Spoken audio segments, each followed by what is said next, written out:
Okay, good evening or good afternoon. I'll call to order the September 21st, 2020 regular meeting of the Haywood County Board of Commissioners. And our first order of business will be our Pledge of Allegiance, and our pastor is not here today. So after that, I'll ask for a moment of silence. So if everyone would please rise for the invocation. For the pledge. Pledge allegiance to the flag of the United States of America, to the republic for which it stands, one nation, under God, indivisible. If we could just have a moment of silence, and especially remember the two employees that lost their life today at the mill. I appreciate that. Thank you.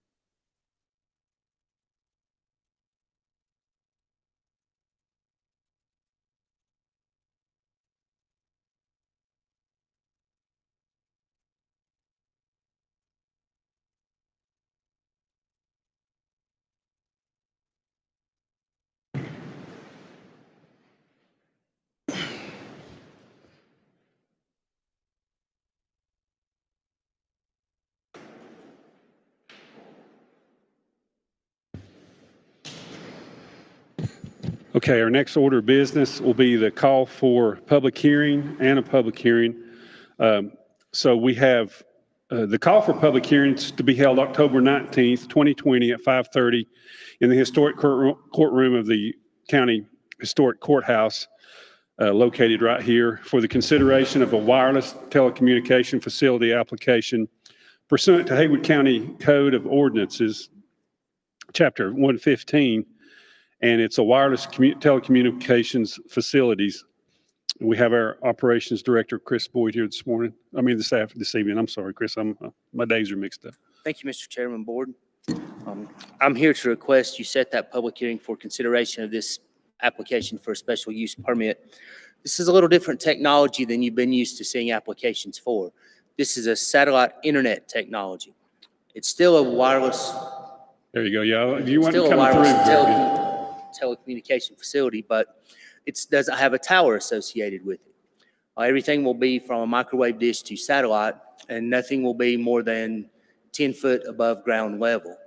So it'll be a little different application. Velocitel is the applicant on behalf of Viasat. They will be here to present their entire application at the public hearing. Okay.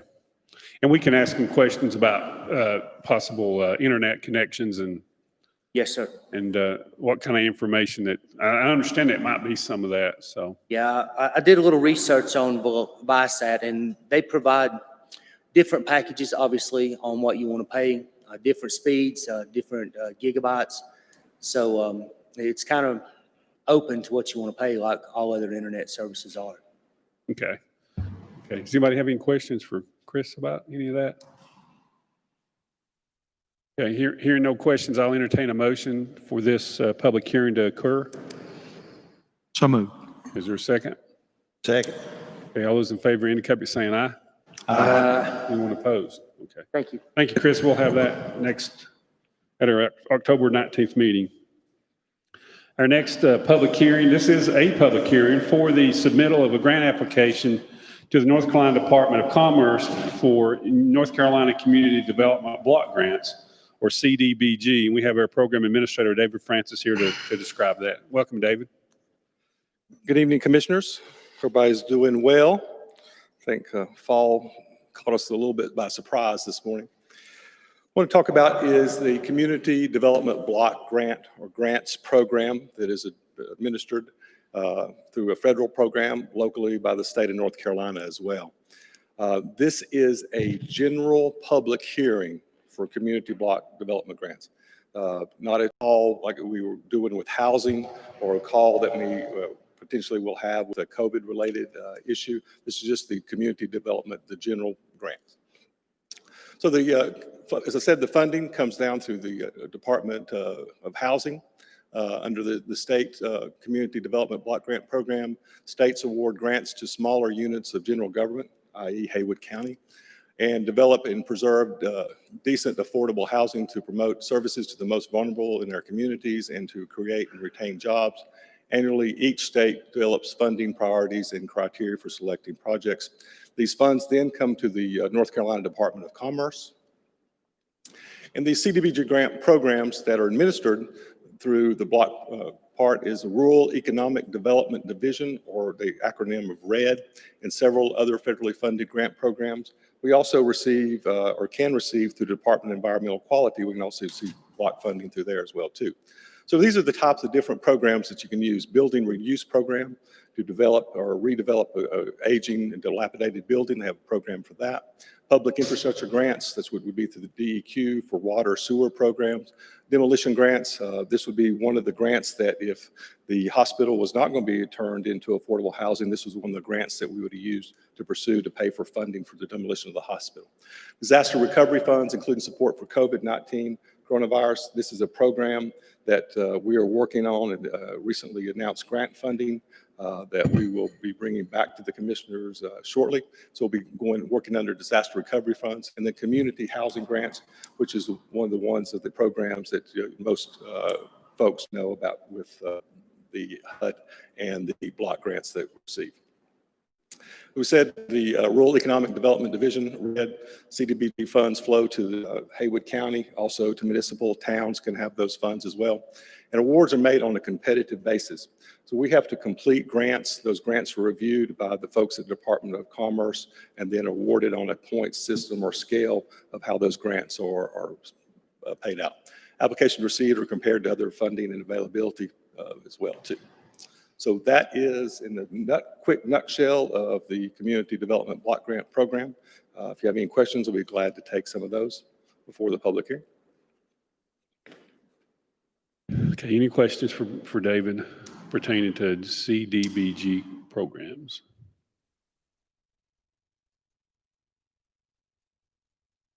Okay, so this is a public hearing, right, Dave? And I can ask for public comment at this time. It would be public comment for the CDBG grant program, and then we're going to have a separate public comment for the regular comment period. So would anyone like to comment on the CDBG grant programs? Okay, seeing no one, I'll close that public hearing. Okay, and we will vote on this at our next meeting, right, Dave? Actually, there's nothing to vote on this. With this, we just have to have the public hearing for public comment because we don't have a specific project to vote on. So if we had another project that we're voting on, yes, but this is just a general to get citizen input about that. And on down the agenda, then we'll also be talking about citizen participation with CDBG as well. So once we have the public program later in the agenda. Okay. Okay. So no one spoke, right? Right. No, okay. Just me. Yeah, do what? Just me. Yeah, okay. Yeah. All right. Okay, so okay. Thank you, Dave. All right, thank you.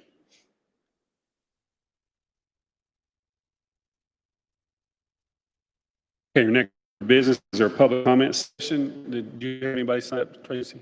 Would anyone like to address the board at this time?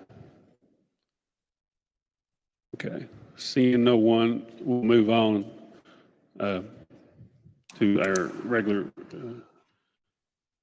agenda, or rather to the constituent concerns. Does anyone have any constituent concerns? You want to make a comment or anything, Tommy? No, I would just like to appreciate your words there earlier about remembering those families that lost loved ones this morning. And appreciate it. Our Haywood County EMS and everybody that responded. Law enforcement, EMS, the whole 9 yards. They rolled the whole county down there, and I know the mill appreciates the effort that took place because it could have been a lot worse.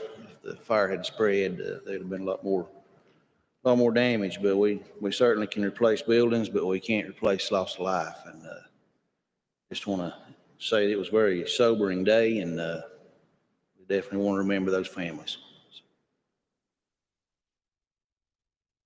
Anybody else have constituent concerns? I had some earlier in the week and shared those with Tommy and Bryant and as well, and they were taken care of, or at least looked into. Okay. Okay, everybody, okay.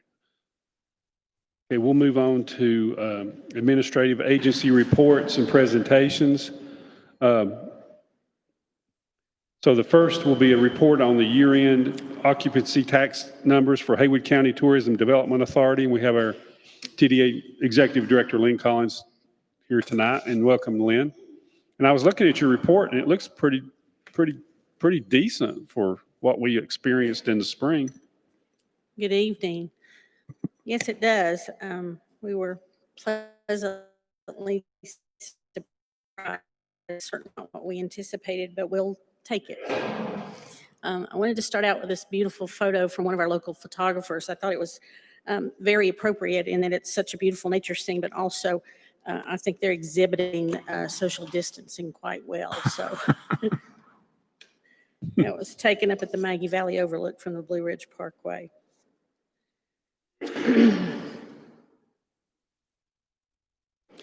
So you'll see on the first report, which is the 3% occupancy tax year-end report, on the left-hand column, we have our projections for the year. And then you will see there at the second column is the COVID projections. So once this hit, we immediately went back to the budget and looked at projections and cut those back to what we thought might be a conservative level. So we were midway through March, so we cut that down. And then for April, we actually cut it down to like 5%. And then from there in May and June. As you can see from the actual figures, we did better than what we had cut our projections back to. And as a matter of fact, did quite well in the month of June. And then over on the right-hand side, you will see a comparison to the previous year as well. So all things considered, I think we weathered the storm quite well. We were very fortunate in the fact that we live in such a beautiful location, and it is where a lot of people thought they could find solace here during the time and be away from everybody, but still be away from home. And have space to work or do any schooling or whatever. So the next report that you will see is the 1% report. And this is the one that goes back to the zip code areas where it's collected. And it reflects pretty much the 3% report, except that I will tell you that Clyde wins the prize this year. They did great. They were the only one who came out positive on this as far as money earned throughout the year. So congratulations to Clyde. But this breaks down, once again, the left-hand side, the left-hand column is the column for the actual numbers against the middle column, which is the budgeted numbers. And then it also has the actual numbers from the previous year on there as well. So once again, you can see that the zip code areas fared pretty well. Lake Junaluska, of course, not being able to have their conference this year. They took a hit from that. On the next slide, you have occupancy tax by category. These, along the bottom of the page, are the categories that we break down all the accommodations into, and we leave that up to the owners to choose which accommodation they want to be listed under, and then we track that on a monthly basis. As you can see, a lot of it, especially during the wintertime, is determined by the weather conditions. If we have a snowy winter period, then the hotel motels are going to do better than the vacation rentals, simply because the people can't always get to the vacation rentals. If we have a moderate winter, then the vacation rentals will do better. And then if you look at May, you will see that big spike for vacation rentals. 70% occupancy in the month of May for vacation rentals. I went back and checked last year's June numbers. Vacation rentals in June of last year was 29%. So that's a dramatic difference in the vacation rental market from year to year for that month.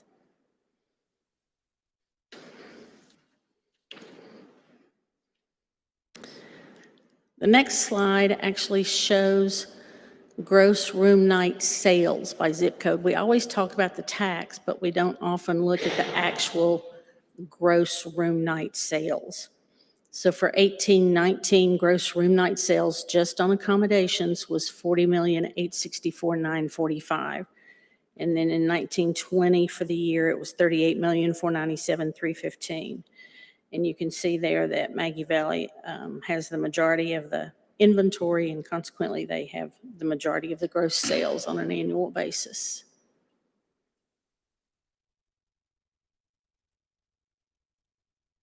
As I mentioned before, once COVID hit, we reduced our projections and we immediately stopped all advertising.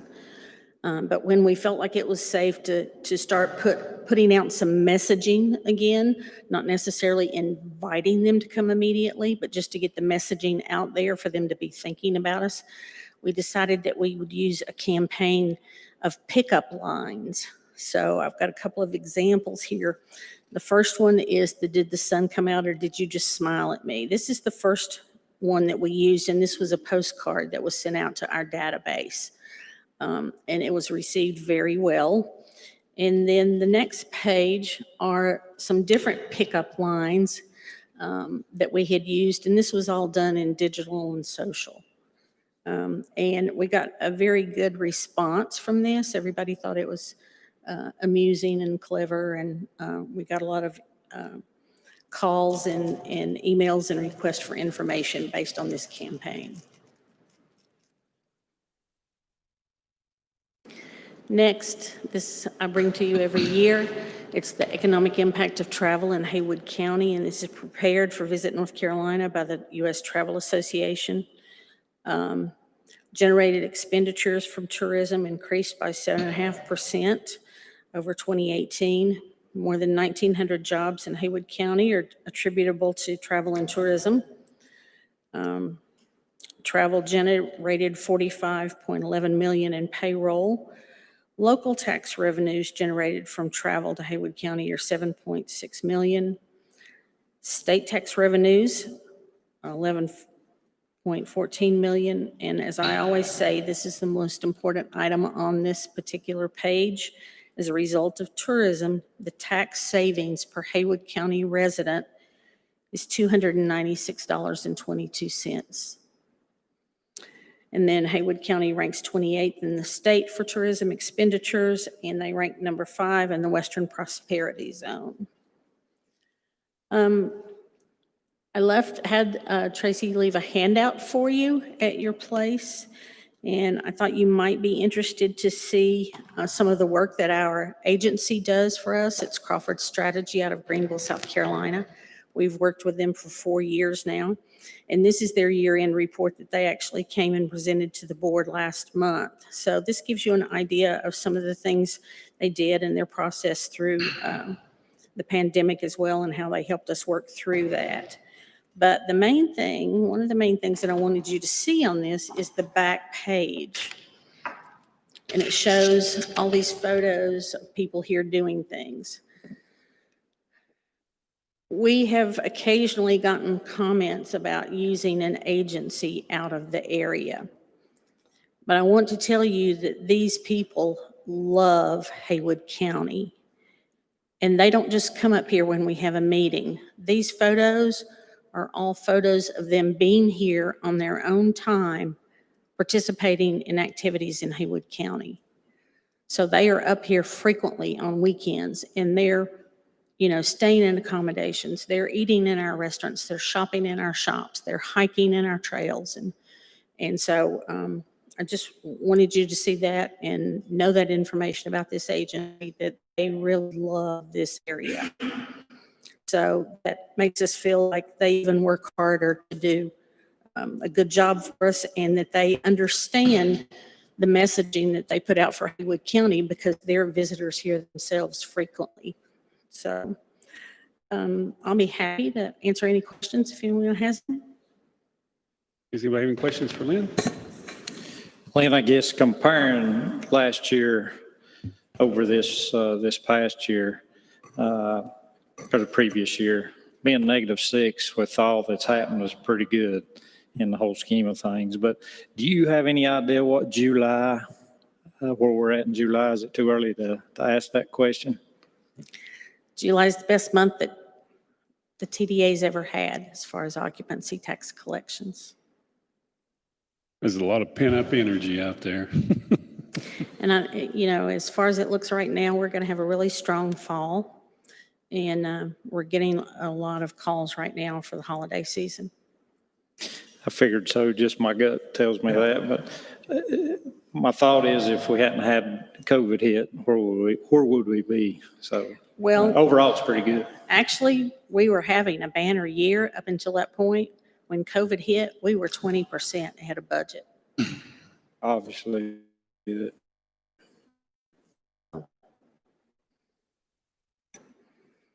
I thought it was interesting, Lynn, I remember when COVID hit that, your job is to get people here and your job was to tell people not to come here. Mm-hmm. And it was such a role reversal for you because you had a database, but unfortunately you were telling people, we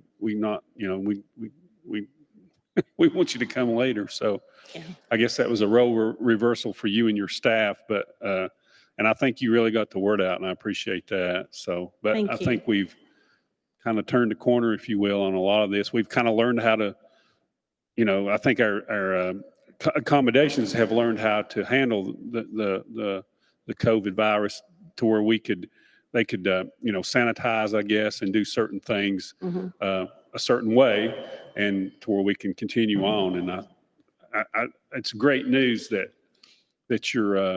we're above, a record setting in July. I know our sales tax was record setting in June. I think that's what we heard last time. So I feel like the economy people are really wanting to get out and do things. And we offer such a great, you said Clyde had led everything. And I bet that's bed and breakfast is where people can really distance, and they can come and visit and they're not in a motel room or something like that. They're out Right. on Clyde probably has- an acreage. And Clyde has a lot of vacation rentals in the zip code, and they also have Buffalo Creek Vacations. Yeah. They have Wildcat Ridge Farms and they've got yurts out there. They have Major's Estate.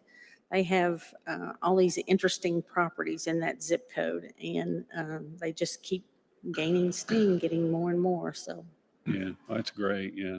That's just, when you think of Clyde, that's Fines Creek. Everybody needs to know that's Crabtree, Fines Creek. It's a big area. It's just not little town of Clyde. And I mean, because there's no motels in Clyde, or there's not that. Is there any in Clyde? Clyde's here. No, they're saying no. So, but the B&Bs and everything that's out, it's just really. Well, and I go Right. and report to them too about the numbers for Clyde. And they would frequently ask, well, where is all this money coming from? So we actually rented a van one day and took them on a little trip and showed them where all that money was coming from. Yeah. We had a good time. So I think they have a better understanding of it now and appreciate it even more. Yeah. Yeah, when you get to town of Clyde, actually the Clyde address is everything to the right of the river, going down the river. So Yep. that's what separates the postal districts is the Pigeon River. Thank you. Well, I can say, Lynn, you're apt to see one of these just about anywhere in Haywood County now. Yeah. Yeah. Because we had some visit over in Bethel. Yeah. And I understand one of them went to South Carolina, but caused quite a traffic jam the first evening up 276. There were people stopping just like you were over in the Smokies. So And that's what everybody's calling about right now, wanting to know if they're bugling. So they are. Thank you. Thank you, Lynn. Do anybody else have any other questions? I didn't mean to dominate. Okay. Okay. Thanks, Lynn. Okay. Our next agency report will be our library reopening update. And we have our library director, Kathy Vossler, here tonight. Welcome, Kathy.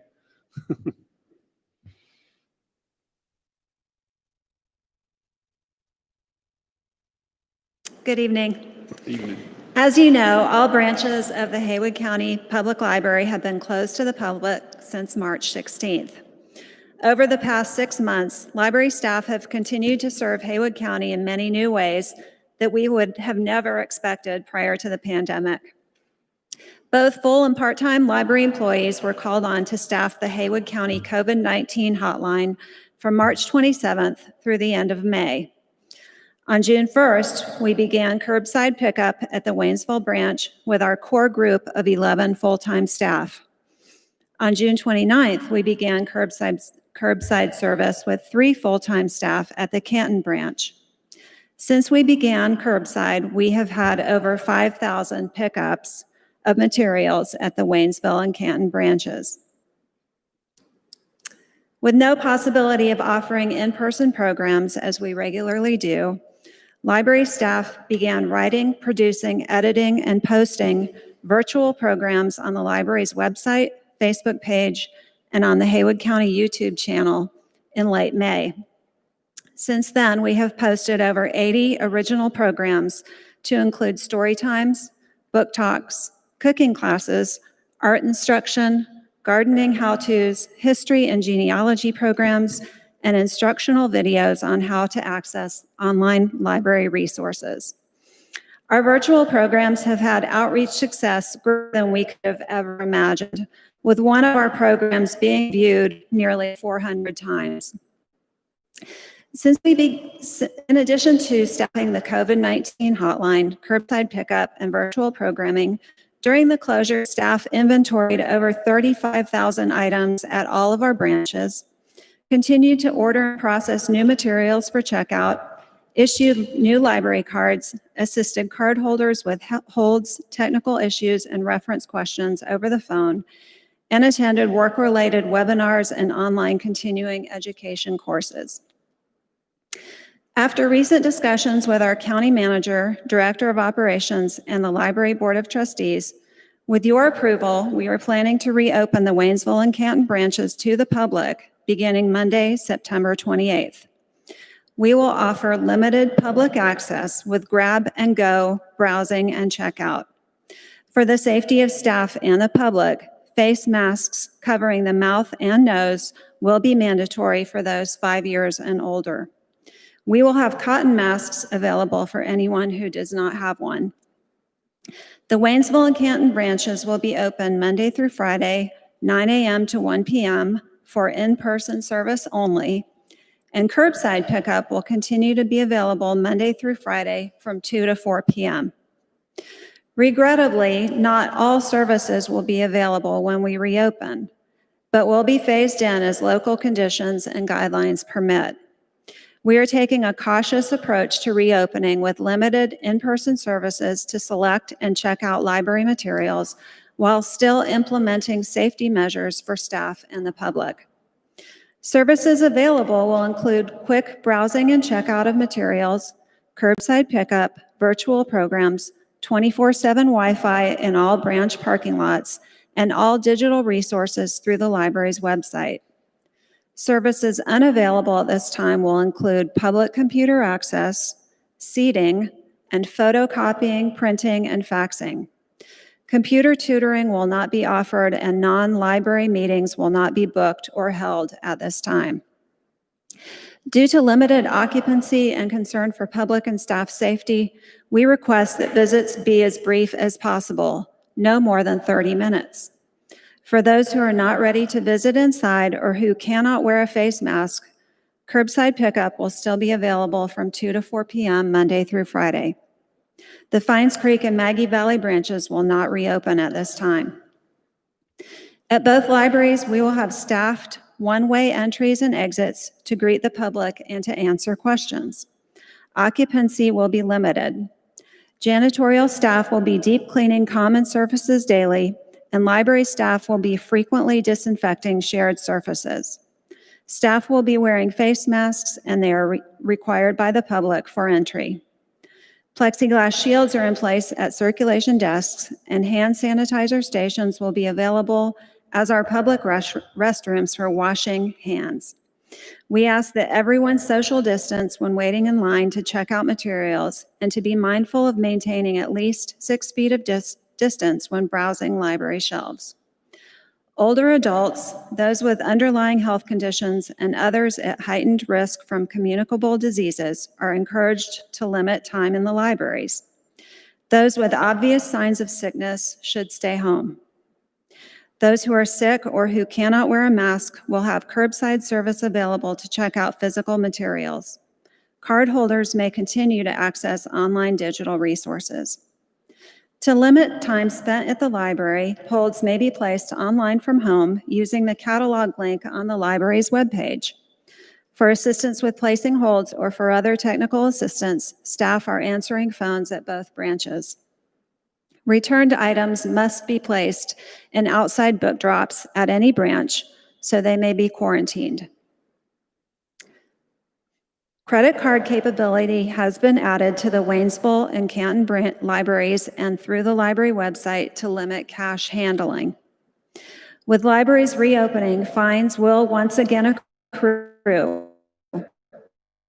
Due dates can be checked by logging into a library account online, by downloading the Cloud Library app, or by calling the Waynesville and Canton branches. Materials that were due prior to March 16th will have accrued fines when libraries reopen. If items have been out prior to the March closures, return them this week to avoid fines as long as items are returned in good condition. Although we have been serving the community with digital and curbside services as well as virtual programming while we've been closed to the public, we look forward to seeing our community members in the libraries. We thank everyone in advance for your patience and understanding and for wearing your masks as we begin to reopen our libraries. Does anyone have questions for Kathy? I sit on the library board and we had discussions last Wednesday about it and opening back up and press releases. So I asked Brian if she could come this evening, and that was a thorough report. Thank you. Thank you. I was wondering, Kathy, I've had some questions about, I had a long conversation with a fella about why are we not allowing people to use the computers, I guess? Well, we're a little short-staffed right at the moment. We're down 3 full-time employees and 3 part-time. And with the hiring freeze, we're kind of working on a bare bones staff, and able to have those computers open, we'd have to have staff disinfecting them after each use. In addition, when we provide public computers, we often have to help people log into a browser, find a website, and with that comes a lot of close contact. So we didn't think that was a good idea at this time. Okay. So hopefully within a month or so, we can phase that in as we become comfortable with people coming back in. Okay. Yeah, I would like to see that. I had a long conversation with the gentleman, and he really would like to see, he uses the computers. I mean, a lot of people think everybody's got a computer at home. They don't. Right. And I know he was very, emphatic that he wanted to be able to, come to the library and use the computers. And I mean, I would think if they come in and wash their hands or use hand sanitizers before they get on them, and maybe do a 30-minute block. I mean, if they could schedule it even, I think that would be good. And if you need to add staff, I mean, do we have staff laid off right now? Is that what No, we don't have anyone furloughed. we don't? No. So we need to add staff whenever we get ramped back up. So we'll be hiring staff. Is that right? Right. Through the whole shutdown, we haven't hired staff where it wasn't absolutely necessary. And since the libraries were closed to the public, we didn't fill all of those positions. So Okay. it's 3, but we have vacancies throughout the county. And that was one of the ways to do cost Okay. savings through. So we just didn't hire them because we were Right. Okay. So there'll be some library staff hired in the future, I guess, once we Yes. get back to normal. Okay. Yeah, and I spoke to Joey Webb today, and he was telling me about a keyboard that you can purchase that, I guess the keys are a little different. It's a lot easier to keep clean. You don't risk getting chemicals down into the keyboard itself. So we Okay. may look into purchasing some of those. Okay. Okay. Yeah. Yeah. Well, I just, I have had those, I've had more than one question, and like I say, the fellow was, I know, Kirk he's on that board, and, we don't realize how many people use the library until it's not being able to use. So Right. then I've had a lot of questions. I've had some emails from folks wanting us, wondering when the library's going to be open back up. So, and I appreciate y'all's plan. It sounds like it's well thought through. And, but I would like to see the computer piece come back as soon as possible because, I mean, the guy, you know, I guess he could go buy a computer, but he's like, I don't think he uses enough to do that. I think, you know, he's an older fella and I think he enjoys getting out. Sure. And being able, you know, it's just something he can do during the, you know, some place he can go. He thinks the library has a great staff. Let me say that. He was very complimentary of the staff and everything, and was I don't want to say he was upset, but he probably was a little bit upset, you know, that he just couldn't use. Yeah, the thing, we've so. had quite a lot of calls about our computers. Okay. We do remind people that we have Wi-Fi available, and a lot of people haven't realized that. So a lot of our tourists that are in town just part of the year, they didn't know that we had the Wi-Fi. So once they find that out, they know that they can come and use their smartphone or what have you in So they the can come sit in the lots. parking lot and log on and, Yeah. and on their iPads or computers and be able to do work and stuff. Okay. Yeah. Okay. Well, great. But you know, if you can get the computers on as soon as possible, I mean, that would be a request I'd have. So Right. I didn't mean to take up all the time. Does anybody else have anything? The only question I have is, so you're saying they can access the internet from the parking lot? Is that both Canton and Waynesville? Yes, that's actually at all of our library branches, and that's been available through the whole library shutdown. Okay, good. That's good to know. Thank you. And Joey's not here, but I know he's been working hard on that, and even extended services in some of them because I know in Fines Creek they wanted to be able to use the gym to come in and just sit down and work. Some of the school, I think there's some school children that are in cooperatives, kind of where they've got several together and they have an instructor or a teacher, almost like homeschooling, except there's, you know, several of them and they've, you know, they're all working together. So the parents are taking turns where they can, you know, which I thought was great. They can take turns each day, and then that way a parent is not having to take off so much time from work. So, Yeah, and I've also spoken with our state librarian in Raleigh and let him know that we could really use a little bit of a Wi-Fi boost out at the Fines Creek area. So he has put our name into his funding pot for some pandemic money. So hopefully that could be coming. Great. I appreciate you doing that. Sure. Okay. Yeah, that's great. Hey, anybody have any other questions for Kathy? Okay, well, thanks, Kathy. That's a real thought out plan. So. Thank you. Appreciate that. Yeah. Okay, does anybody have any discussion or judgment to the agenda? Okay, and in talking to Kathy, in talking with Tracy, I have always been reading each item in the consent agenda, and I found out I don't have to do that, so I won't bore you with reading each request. The consent agenda has been published along with the attachments. We also have, I believe, a software called Granicus. Is that what it's called, Brian? That makes it a lot easier for folks to also look at those reviews. So at this time, let's see, does anyone have any questions on the consent agenda on those 8 items at this time? Is that good, Tracy? Okay. Any questions at all? Okay, hearing no questions, I will entertain a motion that we approve the consent agenda. So moved. Is there a second? Second. Okay, and is there any other discussion? Any discussion at all? Okay, I'll entertain a motion. Let's see, all those in favor indicate by saying aye. Aye. Is anyone opposed? Okay, that's unanimous. Okay, we'll move to our regular agenda. And the first item of the regular agenda is to request approval of a contract between Haywood County and the Town of Clyde for law enforcement services provided by the Haywood County Sheriff's Department, and to accept the appropriate funds from the Town of Clyde in the amount of $278,040 for the first year costs related to said coverage.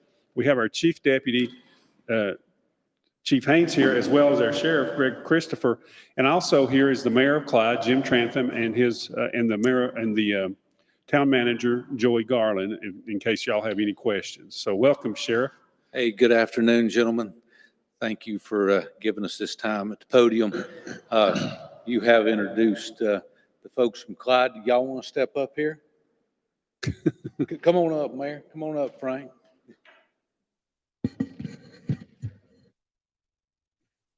And we also have our Mayor Pro Tem, Frank Lay, here. I'm sorry, Frank, I didn't see you sneak in.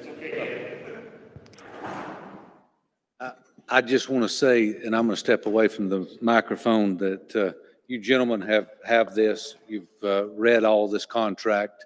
The chief deputy, my hat's off to him. He's worked very, very hard with Joy and with the Clyde board to make this happen. Many hours went into this to make it to where that the town of Clyde would feel that they're going to get a professional law enforcement service, and we look forward to this occurring. And I think that it'll not only benefit the town of Clyde, but it's going to benefit us as well, because just where Clyde's at, we do a lot of work right there in and around the city limits of Clyde, and I think this will be a big benefit for all of us.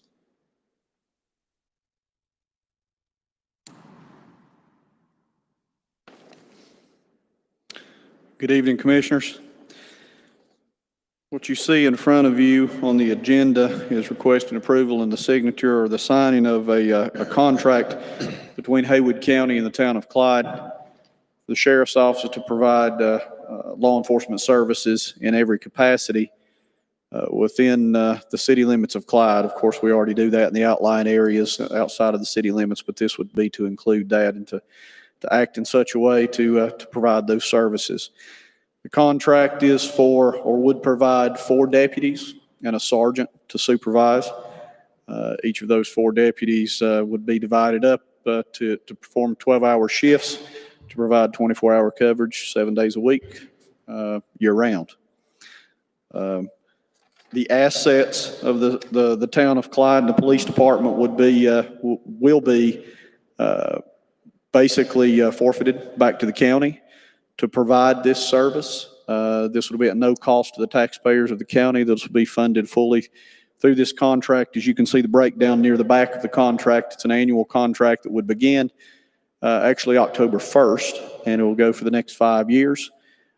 Each year, there are stipulations in it that would dictate the total cost each year, and the monthly billing would reflect any changes, any cost of living raises, any evaluation raises, merit raises, and so forth that would be afforded any other county employee. So in essence, these 4 positions and the supervisor's positions would in essence become deputies of the Haywood County Sheriff's Office and employees of Haywood County.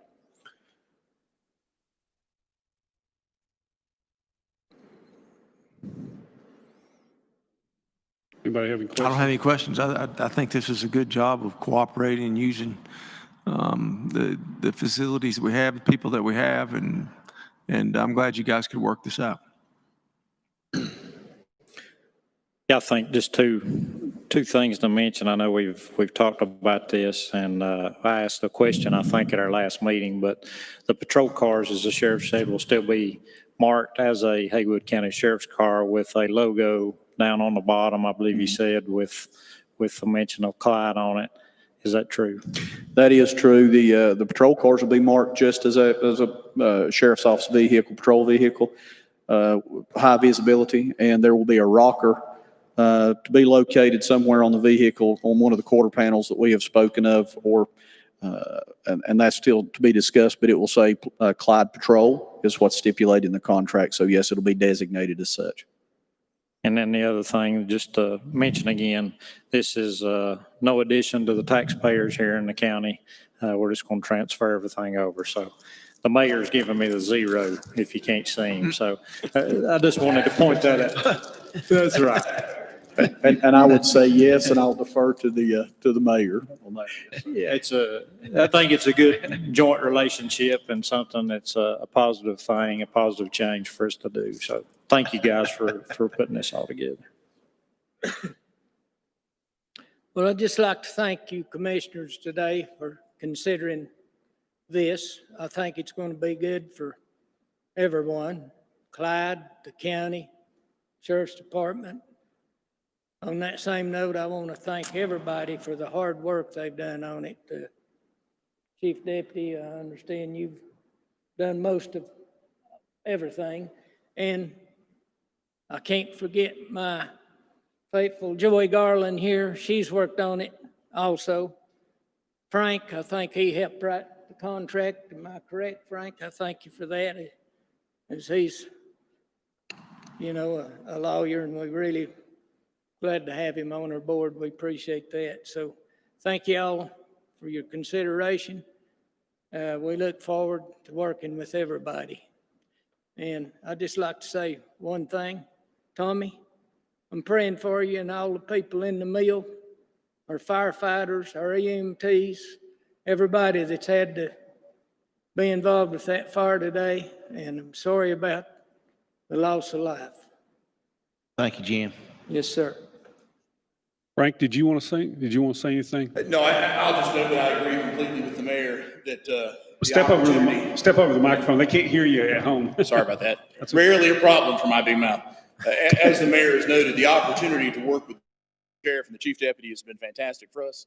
We are all about kind of improving that relationship between the town and the level of service provided by the sheriff. And we're very thankful for the excellent job done by the sheriff and the chief deputy. I think that this agreement gives us an opportunity to provide more for our citizens in Clyde. And I think also, as you talked about, revenue neutral and perhaps even revenue beneficial. So I believe it's a benefit for both. The economies of scale here truly, I think, are working in our favor.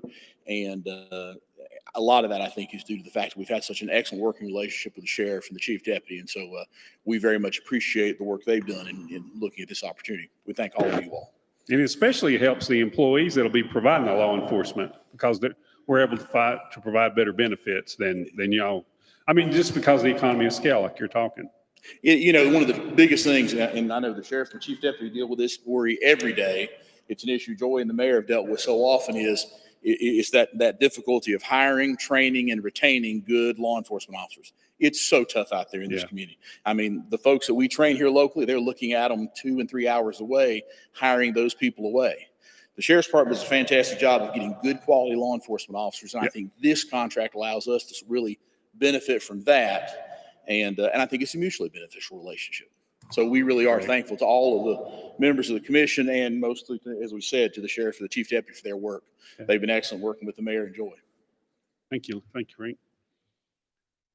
Okay. Does anybody have anything else? Thank you for your cooperation. No problem, Jim. No problem. Okay. Then I'll entertain a motion that we approve item 1 of the regular agenda. So moved. Second. Okay, any other discussion about this? Okay, all those in favor indicate by saying aye. Aye. Anyone opposed? Okay, that's unanimous. Thank you all for getting all this paperwork done. Okay. Okay, our next order of business, our next item of the regular agenda is to request approval of the Haywood County Citizen Participation Plan as required by the Community Development Block Grant Program. And David, we have David back, our program administrator, David Francis. Thank you. We're back. Oh, there it goes. It's been off and on today. Sometimes I can hear everybody and sometimes I can't hear anything. When Mr. Lay spoke, I said, that's the first time I've heard anybody in about 10 years, actually, and he was further away from the microphone than anybody. Now that we have, had the public hearing for the community development block grants. Now, one of the requirements after that is the citizen participation plan. And this comes from HUD and is also from the Department of North Carolina. So this is something not that we did on our own. This is more or less some boilerplate language that we use. It has a place that you fill in the blank, until the Haywood County instead of, it's that simple of a document to complete. But boy, it does put a little bit of work on us as well, too, to be a participant in these grants. And so why is the citizen participation? The primary goal is to provide citizens, especially low and moderate income citizens of the community where CDBG grant funded activities will take place, an opportunity to participate in the advisory role in planning, implementation, and assessment of programs and projects. The plan describes how Haywood County will involve citizens in planning, implementation, and assessment for community block grants. These funds must be used for projects which will benefit low and moderate income persons and aids in the elimination and prevention of slums and blight. So the scope of the participation plan is citizens will be involved in all stages of the CDBG program, including program, implementation, assessment, and performance, and design of changes in the citizen participation plan. There will be 3 general mechanisms of involvement: to serve an advisory committee to the project, to attend, hold public hearings or community meetings, and to provide individual citizen efforts in the form of comments, complaints, or inquiries submitted directly to the program administrator. So by position, I will be the person who receives any comments, complaints, or criticisms of any CDBG programs that we undertake at this point. So the program implementation, citizen participation in the program will occur primarily through consultation with the county. The county will be asked to review and comment on specific guidelines for approval of projects. They will also meet to review any program amendments and budget revisions and program modifications. All such changes will be discussed at the county and comments considered prior to acting. If the program amendments require approval, the North Carolina Department of Commerce, a public hearing shall be held specifically on the amendment. Citizens may also be involved in implementation of the projects, so specifically requiring citizen participation such as self-help projects. Their roles will be defined as the project develops. As a program assessment, the next level is as part of the orientation to the program offered at the public hearing, citizens will be invited to submit comments on all aspects of the program performance through the program year. Comments should be submitted to the program administrator. He will respond in writing within 10 days. If response is unsatisfactory, at that point in time, the chairman of the Board of Commissioners shall then respond. If not satisfactory of that, those comments go to the state level. So we need for technical assistance provided to the citizens. So if we have a technical project where we have design engineers, we will make those folks available for folks that have questions about projects as they go forward. So public information. Haywood County also undertake public information efforts to promote citizen participation, as a public notice of all public hearings, orientation information, and a public file. And again, public hearings for non-English speakers, we will make that available as well too. So this is just the quick outline there, for the program, as you see before you, but this is part of the requirement to receive the CDBG funds. So questions, comments? So quick Where do we get the overview. citizens? I'm sorry, sir? How do we get citizens participation? So, one of the things that we, started talking about this when we realized, that this would be a project that we have to work on. So if there was a project that was going into a certain neighborhood, then I think that would be good to have an advisory committee of folks that live in that neighborhood, folks that potentially could, that live in that neighborhood presently, or folks that could potentially be moving into that neighborhood if it was an apartment complex or, a project that we were discussing back in July in Clyde. I think there was a lot of misrepresentation and misinformation that just started and sprung up. And, and I went to a house and sat for over 2 hours trying to explain some of the misinformation and misconception of that project and how, what they thought of a development and what it was, in their minds, it was going to be like, instead of what it was going to be like, it was going to be home ownership, not Section 8, not Section 42. It was home ownership. And having people start at the beginning of the project and bringing those stakeholders together, which it could, would be folks living in that neighborhood, as I said, elected, officials, bringing all those folks together to fully define and make everybody understand that project. I think that helps move things forward, as opposed to, here's a project and, folks, when they have something comes in their neighborhood, I get it. I completely understand NIMBYism well. I get it. But, this, I hope, will bring everybody together and we can have a voice going forward and an understanding going forward instead of on the backside of a project as well. Does that answer your question, Commissioner? Any other questions for Dave? We go ahead and vote on this tonight, right? Yes, you do, yes. Okay. Okay, if there's no questions, I'll entertain a motion that we approve Haywood County Citizen Participation Plan as required by the Community Development Block Grant Program. So moved. Is there a second? Second. Any other discussion? All those in favor indicate by saying aye. Aye. Okay, you don't want to oppose. It's unanimous. All right, thank you, Commissioners. Thank you, Dave. Appreciate it. Okay, our next item of the regular agenda is to request approval of a resolution to dissolve the Haywood Health Authority, formerly known as the Haywood Regional Medical Center Hospital Authority. And we have our County Attorney, Frank Queen, to speak to that tonight. Welcome, Frank. Hello. This is a technicality. The Hospital Authority, formerly known as the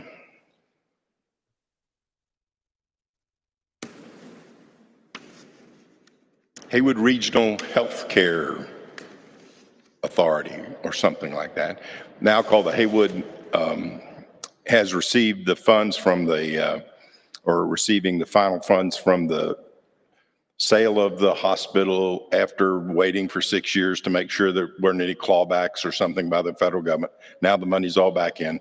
Now this authorizes actually the winding up of the technicality of that hospital authority. It will have some small sum of money kept around for final accounting and expenses like that. But then the idea was to formally put it on the agenda that it would be wrapped up. The county manager and the county attorney are authorized to sign what are technically called articles of dissolution that are filed in the state, and put it on record that they're authorized to wrap up affairs. We also put in the resolution the disposition of the final funds. The funds come, the very last little bit of money that's there comes in to the county, and then by prior agreement, it goes from the county to the foundation, which has been managing that considerable sum of money for the benefit of the county citizens. Have I made it sufficiently obtuse for everybody to be okay? I can answer any other questions that you have about this subject, to the extent I know anything about this subject. Julie Davis actually knows everything about this subject, That's right. but doesn't have a microphone. And she's here, but she won't be here too much longer because she's retiring. So we need to ask questions fast. She might have been in favor of wrapping this up while it was in her tenure. It's hard really to say. You never really know about that kind of thing. So Julie, you fully deciphered all that and you're on board with. Yeah. Julie keeps us straight on that because it's been a long time, all this has. So it's good to see it wrapped up. We do have one more meeting, so I'm assuming that this is a resolution that the county's passing that says that we're going to dissolve it, but we can continue to meet to wind the business up. This is just saying the county's given that authority. Precisely. I wanted to just put the legal authority down that upon the final, then we don't have to have another meeting. The county manager and the county attorney can sign the paperwork to technically end the obligations. Sure. Right. Okay. Okay, so is there any other questions or comments on this? Okay.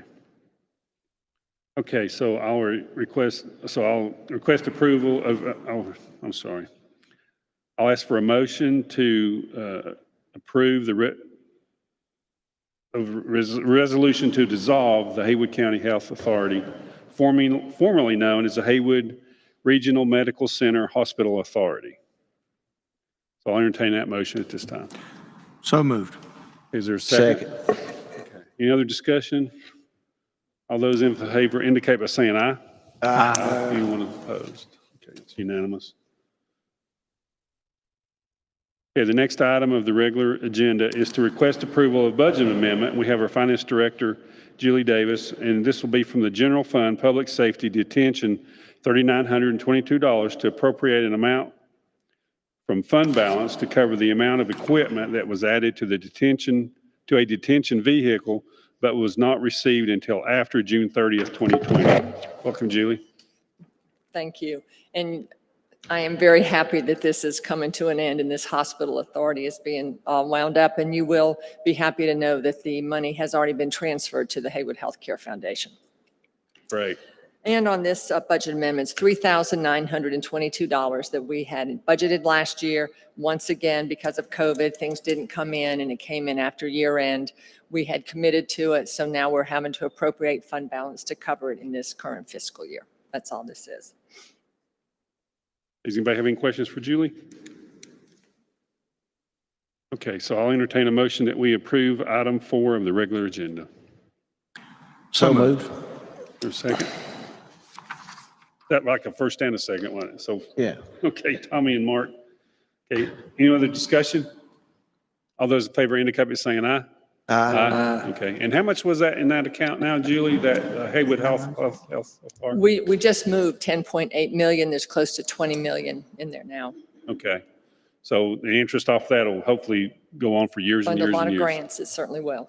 Okay, great. Okay. Thank you. Okay, thank you. Okay, our next order of business is appointments, and we have our county manager, Bryant Moorhead, and this is the request approval of the following. Oh, go ahead, Bryant. Okay. These are the appointments to the 1% subcommittee. These are to fulfill terms that are vacated and will take, the term will go through December 31st, 2021.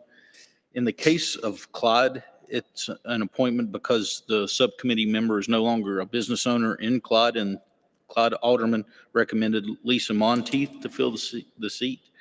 The other seats are Mike Huber from Lake Junaluska, Lyndon Lowe, the owner of Twin Brook Resort from Maggie Valley, and Colleen Davis. She's the co-owner of the Jeweler's Workbench in Waynesville. Great. Okay, so anybody have any questions about any of these appointments? Okay, if not, I'll entertain a motion that we approve the appointments as listed in our agenda. So moved. There's a second? Second. All those in favor indicate by saying aye. Aye. Okay, anyone opposed? Okay, that concludes our regular agenda, and we have no closed session tonight. So does anyone have anything further for the board? Okay, hearing nothing, I'll entertain a motion, we adjourn. So moved. Is there a second? Second. Okay, all those in favor indicate by saying aye. Aye. Okay, and we are adjourned, and everyone be safe.